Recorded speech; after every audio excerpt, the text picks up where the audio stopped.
जय हिंद दोस्तों, नमस्कार। बात कर लेते हैं आज के दिन भर की सारी बड़ी खबरों की, जहां सबसे पहले आपको बताएंगे भारतीय विदेश सचिव का होने वाला था नेपाल का दौरा, जो अचानक आज अब भी दोस्तों हो गया रद्द। क्या भारत में अमेरिकी राजदूत सर्जियो गोर की तरह ही भारत के विदेश सचिव विक्रम मिस्त्री से मिलने से बालेंद्र शाह ने कर दिया मना? क्या है वजह, आपको बताएंगे कैसे। बालेंद्र शाह अकड़ में दिखाई दे रहा है दोस्तों, जो लगातार हर किसी से मिलने से मना कर रहा है। बताएंगे इस बार क्या हुआ। क्या अपने आप को हिटलर साबित करना चाहता है बालेंद्र शाह? बताएंगे कैसे। भारत और नेपाल के रिश्ते बिगाड़ने का हो रहा है प्रयास। वहीं भारतीय राजदूत ने आंकड़े देकर चीनी दावे के खोल दी पोल। भारत और श्रीलंका के रिश्ते को लेकर बताएंगे कैसे प्रोपेगेंडा फैला रहा था चाइना, अब भारतीय राजदूत ने खोल दी चीन की पोल। साथ ही साथ आपको बताएंगे नेपाल में विपक्षी सांसदों ने पीएम बालेंद्र शाह पर बढ़ाया दबाव, कहा लिपुलेख हमारा है, भारत से बात करो वरना। बताएंगे कैसे भारत के खिलाफ नेपाल के पीएम बालेंद्र शाह को उकसा रहे हैं विपक्षी दल। तो वहीं बीजेपी ने जीता पश्चिम बंगाल, तो बांग्लादेश में क्यों मचा है मातम, ढाका के एक्सपर्ट ने अब जो बात बताई है दोस्तों, जानकर आप भी कहेंगे ये तो होना ही था। वहीं बताएंगे ऑपरेशन सिंदूर ने तोड़ी लश्कर तैयबा की कमर, 1 साल बाद भी मुरिदके में मच रहा है मातम। वहीं पश्चिम बंगाल में बीजेपी का सरकार बनाने को लेकर अभी क्या है अपडेट्स दोस्तों, एक से एक बेहतरीन जानकारी आपको बताने वाले हैं। बस आप वीडियो के अंत तक बने रहिएगा। और खबरों में आगे बढ़ने से पहले अगर आप भी मानते हैं कि नेपाल को भारत से पंगा भारी पड़ने वाला है और जिन क्षेत्रों पर नेपाल दावा करता है वो भारत के क्षेत्र है, लिपुलेख भारत का है, मानते हैं तो वीडियो को लाइक करके चैनल को सब्सक्राइब करके बेल आइकन दबा के कमेंट में जय हिंद जरूर कहिएगा दोस्तों। अब बात करते हैं पहली सबसे बहुत बड़ी खबर की, जहां भारत के विदेश सचिव विक्रम मिस्त्री का नेपाल दौरा होने वाला था, जो अब रद्द हो गया है। एक्सक्लूसिव जानकारी सामने आ रही है। काठमांडू पोस्ट ने नेपाली विदेश मंत्रालय के एक टॉप अधिकारी के हवाले से यह जानकारी दी है। इसमें कहा गया है कि भारतीय विदेश सचिव विक्रम मिस्त्री की काठमांडू की प्रस्तावित यात्रा को स्थगित कर दिया गया है, यानी रद्द कर दिया गया है। उन्हें 11 मई 2026 को 2 दिवसीय यात्रा के लिए काठमांडू पहुंचना था, जो कि आज से 2 दिन बाद ही होना था। दोस्तों भारत सरकार ने नेपाल की नई बालेंद्र शाह सरकार के साथ बातचीत करने और उसकी प्राथमिकताओं को समझने के लिए अपने विदेश सचिव विक्रम मिस्त्री को काठमांडू भेजने का फैसला किया था। इस यात्रा से द्विपक्षीय संबंधों की भविष्य की दिशा तय होने की उम्मीद थी, लेकिन अब यह दौरा टल गया है। कई सरकारी अधिकारियों ने अपना नाम न बताने की शर्त काठमांडू पोस्ट को यात्रा रद्द होने के पीछे भारतीय विदेश सचिव की व्यस्तताओं का हवाला दिया। उन्होंने कहा कि भारतीय पक्ष ने नेपाल को सूचित किया है कि यह यात्रा कम से कम अभी के लिए स्थगित कर दी गई है। उन्होंने यह भी जोड़ा कि भारत की तरफ से फिलहाल के लिए यात्रा रद्द करने के पीछे कोई सटीक कारण नहीं बताया गया है दोस्तों। वहीं अगर इस घटनाक्रम की जानकारी रखने वाले नेपाली विदेश मंत्रालय के अधिकारियों की बात करें तो इन अधिकारियों के हवाले से काठमांडू पोस्ट ने बताया है कि दौरा रद्द होने के बीच शायद 2 वजह हो सकती है। पहला है प्रधानमंत्री बालेंद्र शाह का बार बार भारतीय विदेश सचिव से मिलने से इनकार करना, और दूसरा लिपुलेख ट्राइन जंक्शन यानी त्रिसंगम को लेकर नेपाल और भारत के बीच हालिया विवाद। जी हां, बालेंद्र शाह प्रशासन ने भारत और चीन के उस फैसले पर कड़ी आपत्ति जताई थी, जिसके तहत उन्होंने विवादित क्षेत्र से तिब्बत में मानसरोवर के लिए हिंदू श्रद्धालुओं की तीर्थ यात्रा फिर से शुरू करने का फैसला लिया था। दरअसल अप्रैल के अंतिम हफ्ते में भारतीय पक्ष ने सूचित किया था कि मॉरिशस में विदेश मंत्री शिशिर खनाल और उनके भारतीय समकक्ष एस जयशंकर जी के बीच बनी सहमति के मुताबिक वे विदेश सचिव विक्रम मिस्त्री को काठमांडू भेजने का इरादा रखते हैं। भारत ने 11 और 12 मई को प्रस्तावित इस यात्रा के लिए नेपाली पक्ष से पुष्टि मांगी थी। इसके जवाब में नेपाल के विदेश सचिव अमृत बहादुर राय ने मिस्त्री को एक औपचारिक निमंत्रण भेजा था, जबकि विदेश मंत्रालय ने उनकी यात्रा की तैयारियां शुरू कर दी थी। विक्रम मिस्त्री इस दौरान बालेंद्र शाह को आधिकारिक तौर पर नई दिल्ली की यात्रा के लिए प्रधानमंत्री मोदी की तरफ से निमंत्रण देना चाहते थे, लेकिन रिपोर्ट है कि बालेंद्र शाह मुलाकात के लिए तैयार नहीं हुए। जानकारी यह है दोस्तों कि बालेंद्र शाह फिलहाल किसी भी विदेशी दूत से 1-to-1 मुलाकात नहीं कर रहे हैं। इससे पहले उन्होंने अमेरिका के सहायक विदेश सचिव समीर कपूर और नई दिल्ली में अमेरिका के राजदूत सर्जियो गोर से भी मिलने से इनकार कर दिया था। आपको याद होगा हमने वो जानकारी भी अपडेट्स भी आपको बताया था कि सर्जियो गोर नेपाल चले गए थे, लेकिन उसके बावजूद भी बालेंद्र शाह ने उनसे मिलने से मना कर दिया था। अगर आप भी मानते हैं दोस्तों कि देश ऐसे नहीं चलता, अगर आपको देश को चलाना है तो आपको दुनिया की भी आवश्यकता होगी, अन्य देशों देशों की भी आवश्यकता होगी। अगर आप ऐसा रवैया अपनाएंगे तो अलग थलग पड़ जाएंगे और फिर मुश्किल की घड़ी में आपको कोई बचाने नहीं आएगा। अगर आपको लगता है कि आप अकेले देश सब कुछ कर सकते हो तो यह बालेंद्र शाह की बहुत बड़ी भूल है, क्योंकि सीढ़ी हमेशा से नीचे से ही ऊपर चढ़ी जाती है, ना कि सीधा डायरेक्ट ऊपर चढ़ते हैं। आप चाहेंगे कि हम अन्य देशों के सीधा प्रधानमंत्री या राष्ट्रपति से मिले तो ऐसा नहीं होता। पहले दूत को ही भेजा जाता है और दूत से मुलाकात करनी पड़ती है। उसके बाद जाकर के जब आपका रवैया अच्छा होता है तब आप अपने लेवल के नेताओं से या मंत्रियों से मिल पाते हैं। अब ऐसे में बालेंद्र शाह को यह लग रहा है कि नेपाल वो अकेला रन कर पाएंगे बिना बाहरी हस्तक्षेप के, तो यह बालेंद्र शाह की बहुत बड़ी भूल है। अगर आप भी ऐसा मानते हो तो कमेंट में नया खिलाड़ी अवश्य लिखिएगा, जिससे कि पता चल सके कि वर्ल्ड डिप्लोमेसी कितनी जरूरी होती है किसी देश के लिए। ना चाहते हुए भी आपको उन देशों से मुलाकात करनी पड़ती है, उनसे बैठ के करनी पड़ती है जिनको आप रियली में पसंद नहीं करते। ऐसा लगता है कि नेपाल के नए बने पीएम बालेंद्र शाह इन मुद्दों पर विचार ही नहीं कर रहे हैं। क्या है इस पर आपकी राय दोस्तों जरूर कमेंट कीजिएगा। लेकिन सामने लाइक का बटन है, अगर आपने अभी तक नहीं दबाया तो इस लाइक के बटन को जरूर दबा दीजिएगा। वहीं आपको बता दें जानकारी ये भी है कि बालेंद्र शाह को उनके विपक्षी दल के नेता उकसा रहे हैं, कह रहे हैं कि लिपुलेख हमारा है, भारत से बात करो। जी हाँ दोस्तों, विपक्षी सांसद बालेंद्र शाह पर दबाव बढ़ा रहे हैं। बता दें नेपाल और भारत के बीच लिपुलेख दर्रे को लेकर विवाद गहराता जा रहा है। हाल ही में बालेंद्र शाह सरकार के कैलाश मानसरोवर यात्रा पर आपत्ति जताने के बाद अब नेपाल में विपक्ष ने नई मांगे कर दी हैं। नेपाली कांग्रेस के नेतृत्व वाले विपक्षी सांसदों ने बालेंद्र शाह की सरकार से मांग की है कि वो सिर्फ कूटनीतिक नोट भेजने से आगे बढ़े। सांसदों ने जोर दिया है कि नेपाल सरकार को भारत व चीन के साथ उच्च स्तरीय बातचीत शुरू करनी चाहिए ताकि लिपुलेख लिम्पिया धूरा और काला पानी को वापस लिया जा सके। विपक्षी सांसदों ने यह मांग सिंह दरबार में प्रतिनिधि सभा बोले तो नेपाली संसद की अंतर्राष्ट्रीय संबंध और पर्यटन समिति में उठाई है। ये ऐसे समय में हुआ है जब लिपुलेख दर्रे के रास्ते भारत और चीन के कैलाश मानसरोवर यात्रा शुरू करने के फैसले पर नेपाल की आपत्ति जताने के बाद चिंताएं पैदा हो गई है। नेपाल ने बिना उसकी सहमति के यात्रा शुरू करने के फैसले का विरोध करते हुए भारत और चीन को अलग अलग राजनयिक नोट भेजे हैं। नेपाली कांग्रेस के सांसद संदीप राणा ने कहा कि नेपाल को भारत और चीन के साथ सीधी आमने सामने की बातचीत में देरी नहीं करनी चाहिए। राणा ने कहा कि लिपुलेख हमारी जमीन है और इसका उपयोग कैलाश मानसरोवर यात्रा के लिए किया जा रहा है। पूर्व प्रधानमंत्री केपी शर्मा ओली के नेतृत्व वाली सीपीएन यूएमएल की सांसद भूमिका लिब्बू सुब्बा ने लिपुलेख पर भारत का प्रतिक्रिया का विरोध किया और इसे गैर जिम्मेदाराना बताया। नेपाली कांग्रेस के सांसद संदीप राणा ने कहा कि नेपाल को अब अपने दोनों पड़ोसियों के साथ सीधी टेबल टॉक यानी आमने सामने ठोक कर बात करनी चाहिए। लिपुलेख हमारी जमीन है और इसका इस्तेमाल कैलाश मानसरोवर यात्रा के लिए किया जा रहा है। तो यह है दोस्तों मुद्दा। बालेंद्र शाह पहले से ही इस मुद्दे पर काफी आक्रामक दिखाई दे रहे थे और अब विपक्षी भी उन पर दबाव डाल रहे हैं कि भैया ये जमीनें हमारी है, हमारा क्षेत्र है और भारत और चीन मिलकर इसका उपयोग कर रहे हैं, वो भी अपना बताकर। अब ऐसे में ठोक बजाकर आप जाकर वहां पर बात करो और अपना क्षेत्र वापस लो, तो यह है पूरा खेला दोस्तों। ऐसे में भारत ने क्लियरली कह दिया है कि ये मानसरोवर यात्रा कोई आज से यात्रा नहीं हो रही है। इस दर्रे का उपयोग भारतीय आज से नहीं कर रहे हैं, 1954 से ही यात्रा के लिए इस्तेमाल होता आ रहा है और ये कोई नई बात नहीं है। तब भी दोस्तों नेपाल मानने को तैयार नहीं है। आपको ऐसे में क्या लगता है किस प्रकार से भारत को नेपाल को समझाना चाहिए और अपना ये क्षेत्र इससे वापस लेना चाहिए? जो भी सुझाव हो दोस्तों अवश्य कमेंट करके बताइएगा, लेकिन कमेंट में जरूर लिख दीजिएगा कि लिपुलेख हमारा था, है और रहेगा। तो वहीं बात कर लेते हैं दोस्तों कैसे चीन फैला रहा था भारत के खिलाफ प्रोपेगेंडा। वहीं भारतीय राजदूत ने आंकड़े देकर चीन के दावों की खोल दी पोल। बता दिया श्रीलंका का सबसे बड़ा व्यवहारिक साझेदार है भारत, ना कि चाइना।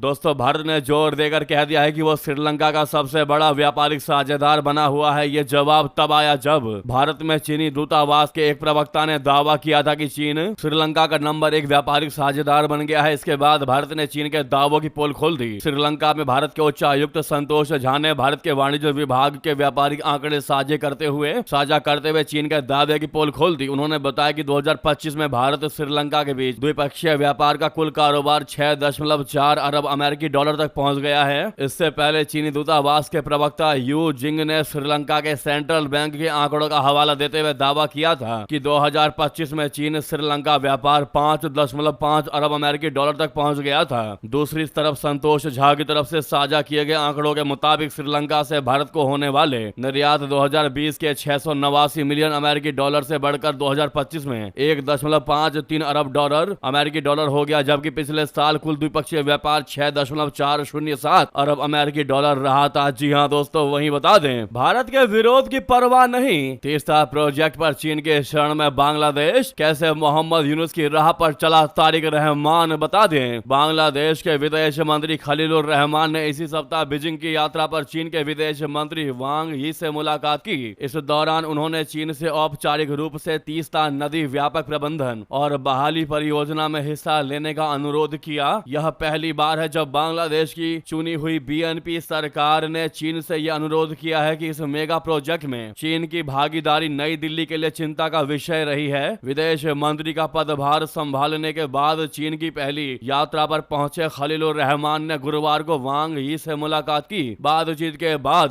जारी संयुक्त बयान के मुताबिक रहमान ने वांग यी के साथ द्विपक्षीय बैठक के दौरान तीस्ता परियोजना का मुद्दा उठाया। बयान में कहा गया कि बांग्लादेश की तरफ से तीस्ता नदी प्रबंधन और बहाली परियोजना में चीन की भागीदारी और समर्थन भी मांगा गया। बांग्लादेश ने चीन से यह समर्थन ऐसे समय में मांगा है जब इसी सप्ताह की शुरुआत में भारतीय विदेश सचिव विक्रम मिस्त्री ने बांग्लादेशी पत्रकारों से कहा था कि भारत इस परियोजना पर ढाका के साथ बातचीत को तैयार है।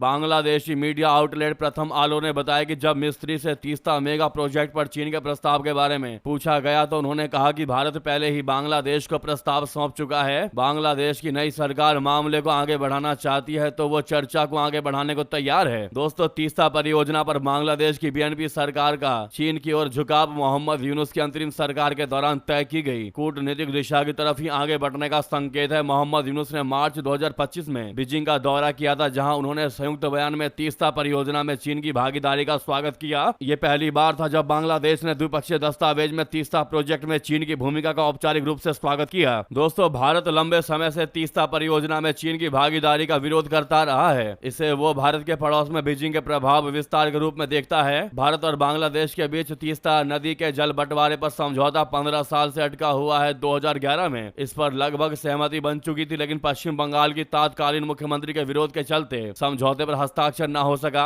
हालांकि इस जानकारी में चीन की क्या योजना है, इस पर यह जानना बहुत ज्यादा जरूरी है। तो आपको बता दें, चीन ने साल 2020 में इस परियोजना में दिलचस्पी दिखाई थी। बांग्लादेश ने बीजिंग से 72.5 करोड़ डॉलर का सॉफ्ट लोन मांगा था। हालांकि चाइना शुरू में इस परियोजना की लंबी अवधि को लेकर सतर्क था। जून 2024 में जब तत्कालीन शेख हसीना ने नई दिल्ली का दौरा किया तो पीएम मोदी ने घोषणा की थी कि तीस्ता के संरक्षण और प्रबंधन पर चर्चा के लिए भारत की एक और तकनीकी टीम बांग्लादेश जाएगी। जुलाई 2024 में शेख हसीना ने चीन का दौरा करने के बाद भारत के समर्थन में बड़ी घोषणा की। हसीना ने कहा कि चीन इस परियोजना को लेने के लिए तैयार था, लेकिन वो चाहती थी कि भारत ही इसको संभाले। लेकिन इस बयान के एक महीने के भीतर ही शेख हसीना को सत्ता से इस्तीफा देना पड़ गया, जिसके बाद अब ये मुद्दा दोस्तों अधर में लटका हुआ दिखाई दे रहा है और बांग्लादेश लगातार इस प्रोजेक्ट पर चीन से कॉन्टैक्ट कर रहा है। अब देखना ये होगा भारत इस मुद्दे पर क्या कदम उठाता है, जहां भारत और बांग्लादेश के बीच की इस नदी में चीन को जबरदस्ती घसीटने का प्रयास कर रहा है बांग्लादेश। ये देखने वाली बात रहेगी। साथ ही साथ उधर आपको बता दें, बीजेपी ने जीता पश्चिम बंगाल तो बांग्लादेश में क्यों मचा है मातम। क्या कहा ढाका के एक्सपर्ट ने, बता दिया डबल इंजन का डर। दोस्तों, जैसा कि हम लगातार इस जानकारी को खबर को अपडेट को कवर कर रहे हैं, पश्चिम बंगाल विधानसभा चुनाव में भारतीय जनता पार्टी बीजेपी की प्रचंड जीत के बाद बांग्लादेश में बड़े पैमाने पर खलबली मची है। बीजेपी की इस जीत पर बांग्लादेश में बयानबाजी तेज हो गई है। बांग्लादेश की विपक्षी पार्टी के चीफ व्हिप नाहिद इस्लाम समेत तमाम बांग्लादेशी नेताओं ने इस पर चिंता जताई है। अब दिल्ली में केंद्र सरकार और कोलकाता में राज्य प्रशासन दोनों पर बीजेपी का नियंत्रण होने जा रहा है। जो बहुचर्चित डबल इंजन की चर्चा तेज हो गई है। दोस्तों, ढाका स्थित लेखक और पत्रकार जन्नतुल नईम का कहना है कि पश्चिम बंगाल में चुनाव नतीजों के बाद हिंसा की घटनाओं ने बांग्लादेश में बेचैनी पैदा कर दी है। हालांकि बीजेपी नेतृत्व ने अपने कार्यकर्ताओं को हिंसा से दूर रहने की साफ हिदायत दी है, लेकिन बांग्लादेशी मीडिया और सोशल मीडिया प्लेटफॉर्म पर चल रहे तस्वीरों और बयानों से इनके डर को और बढ़ा दिया है। भारत में मुस्लिम समुदाय को निशाना बनाने वाली घटनाएं हो या बयानबाजी हो, इसका बांग्लादेश में इसकी गूंज जोर से होती है। काठमांडू पोस्ट में लिखे लेख में जन्नतुल नईम ने कहा है कि मुस्लिम बहुल बांग्लादेश में भारत के मुस्लिमों को लेकर जन भावनाएं बहुत ज्यादा संवेदनशील है। केंद्र और राज्य में एक ही पार्टी की सरकार के बाद सीमा पर बाड़ लगाने का काम तेजी से होने की संभावना है। इसके साथ ही ड्रोन, सेंसर और एआई आधारित निगरानी का भी इस्तेमाल बढ़ने वाला है। दोस्तों, ऐसे में हम आपको बता दें, बांग्लादेश कितना भी इस मुद्दे पर अलर्ट हो जाए, लेकिन भारत की मोदी सरकार अब इन घुसपैठियों को वाकई में इन्हें इनके सही ठिकाने पर पहुंचाएगी। इस मुद्दे पर आपकी क्या राय है, जरूर कमेंट कीजिएगा। उधर आपको बता दें,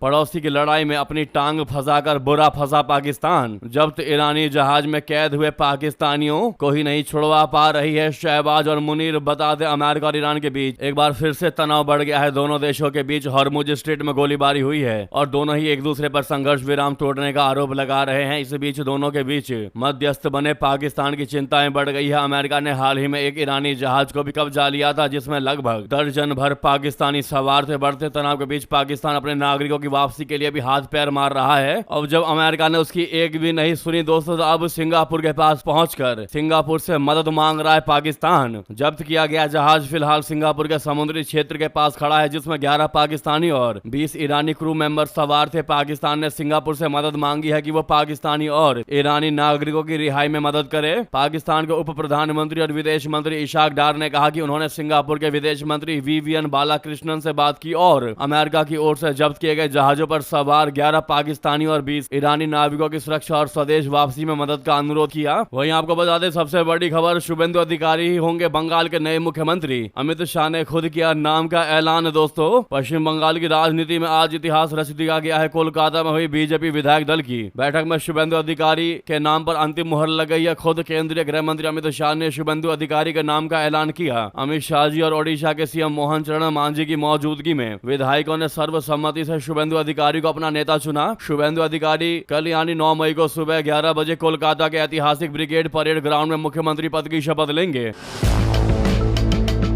9 मई का दिन बंगाल के लिए बेहद खास माना जा रहा है क्योंकि इस दिन रविंद्र जयंती मनाई जाती है। इसी शुभ अवसर पर राज्य की पहली बीजेपी सरकार का शपथ ग्रहण समारोह आयोजित किया जाएगा जिसमें प्रधानमंत्री नरेंद्र मोदी जी और अमित शाह जी समेत कई राज्यों के मुख्यमंत्री शामिल होंगे। भवानीपुर में ममता बनर्जी को मात देने वाले शुभेंदु अधिकारी के साथ 2 डिप्टी सीएम भी बनाए जाने की चर्चा है जिससे राज्य में नए राजनीतिक समीकरण देखने को मिल सकता है। दोस्तों, बंगाल के राज्यपाल RN रवि ने 7 मई को राज्य विधानसभा को भंग कर दिया है। कोलकाता गजट में जारी आधिकारिक अधिसूचना का हवाला देते हुए बताया गया है कि विधानसभा को भंग करने का यह कदम पश्चिम बंगाल विधानसभा चुनाव में भारतीय जनता पार्टी की शानदार जीत के बाद उठाया गया है। अब ऐसे में दोस्तों, भर भर कर शुभेंदु अधिकारी को कांग्रेचुलेशन या बहुत बहुत बधाई। शुभेंदु अधिकारी जरूर कमेंट में कह दीजिएगा दोस्तों, और जितना ज्यादा हो सके वीडियो को शेयर करिएगा। जहां पर भी आपका ग्रुप हो, चाहे व्हाट्सएप, फेसबुक पर, चाहे एक्स पर, जरूर शेयर करिएगा। लगे हाथ तो वीडियो को लाइक करके, चैनल को सब्सक्राइब करके, बेल आइकन दबा के कमेंट में जय हिंद कह दीजिएगा। मिलता अगली बड़ी खबर में। बहुत बहुत धन्यवाद, बहुत बहुत आभार। जय हिंद, जय भारत।